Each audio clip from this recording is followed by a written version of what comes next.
Silver Ladders by Thalia Carrion. Episode 6, When Light Breaks the World. The world did not end. It fractured.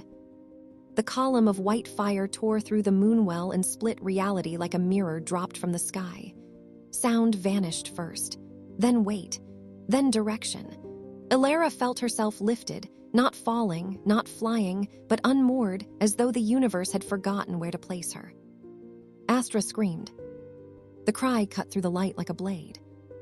Elara wrapped herself around the child instinctively, whispering her name again and again as space folded inward. Stone, fire, shadow, moon, everything twisted together, then tore apart. And suddenly, silence. Elara landed hard on crystal. Not stone. Not earth. Crystal. It spread beneath her like frozen water, translucent and pale blue, veins of silver light trapped inside as though time itself had been arrested mid-breath. The air stung her lungs with cold, yet shimmered with warmth at the edges, between temperatures, between truths. She was in the crystal frozen between. A place whispered of in half-burned grimoires. A threshold realm where myth bled into reality, and neither fully claimed dominion. Elara pushed herself upright, heart hammering. Astra was still in her arms. Alive. Quiet. The baby's eyes were open, wide, luminous, reflecting not Elara's face, but stars. Constellations moved slowly within her mismatched gaze, ancient and deliberate. Elara, she breathed shakily, we survived. The crystal plane hummed in response. Above them, the sky lay fractured, layers of night overlapping like broken glass. Beneath the crystal surface, shadows drifted slowly, suspended, as if creatures had been caught mid-stride and sealed away. Elara staggered toward a rise in the crystal field.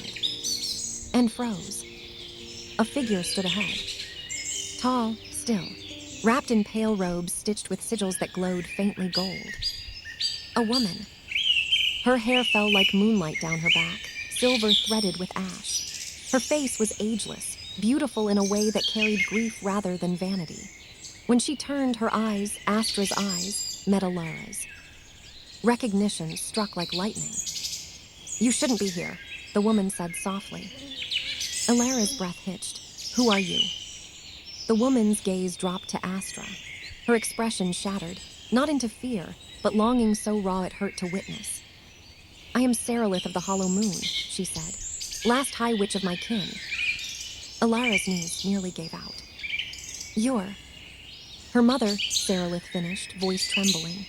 By blood, by spell, by sacrifice. Astra stirred, tiny fingers reaching toward her. Silver light spilled from the baby's palm, threading the air between them. Seralith smiled through tears. I hid her across worlds, she whispered. Bound her soul to prophecy, yes, but also to choice. I would not let the master make her a weapon before she learned what it meant to be alive. Elara clutched Astra tighter. Then why me? Because you are not powerless, Seralith said gently. You are unclaimed, and love is the one force he cannot command. The crystal beneath them began a crack. Time was thinning. Elsewhere, vast Nightwell slammed into the earth hard enough to split it. He rose instantly, shadows pouring off him like smoke as the world reassembled around his body. He stood not in the estate, nor the forest, but in the amber forest, where trees bled golden sap that glowed softly in the dark. Leaves chimed faintly when the wind moved, glassy and warm. The scent struck him next. Honey, resin, old wood, smoke and flowers long extinct. A sanctuary forest. And a trap. Shadows emerged between the amber trunks, dozens of them. Faceless, armed, the master's hounds given shape and hunger. Vass laughed, low and feral. So, he murmured, shadow curling eagerly around his fists. He sends all of you. They attacked as one. The forest erupted into violence. Vass moved like living night, shadow blades forming from his arms, tearing through the first wave. Amber trees shattered, sap exploding like molten gold. The creatures did not bleed. They unraveled, screaming without sound. More came. They pressed him from every side, magic crackling, binding sigils flaring as they tried to anchor him, to claim him again. Vass roared. Shadow exploded outward, darker than before, tinged with silver moonwell light. He felt it now, Astra's awakening echoing through him, burning away old chains. "You do not own me," he snarled, crushing one creature's skull with his bare hand. "And you will never touch her." A towering figure stepped forward at last. Not grim. Something worse. A shadow marshal, taller, armored in belief rather than flesh. Its voice was many voices layered together. "The master forgave your defiance once, Nightwell." Vass smiled, teeth sharp in the dark. "Then he's a fool." He charged. The battle tore through the amber forest, sap burning, light and darkness colliding until the air screamed.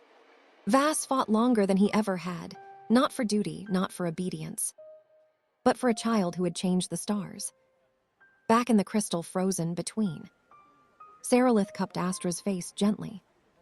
"You must tell her," she said to Alara, "when the time comes, who she is, what she carries." Alara nodded, tears slipping free.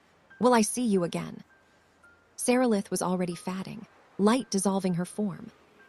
"When the Moonwell opens fully," she whispered, "and when Astra chooses who she will become." The crystal shattered. Alara fell, and landed hard on warm earth. She was in a house now. Small, hidden, beautiful. Amber wood walls glowed softly. Lanterns flickered with steady light. The air smelled of baked bread, wildflowers, and clean rain, comfort woven into space. A sanctuary house, old as magic itself. Astra sighed in her arms. Safe. For now. Alara pressed her forehead to the baby's. "I'll protect you," she vowed. "From him, from fate, from everything." Far away, the master watched the world settle. And smiled. The child had awakened. And the game had truly begun.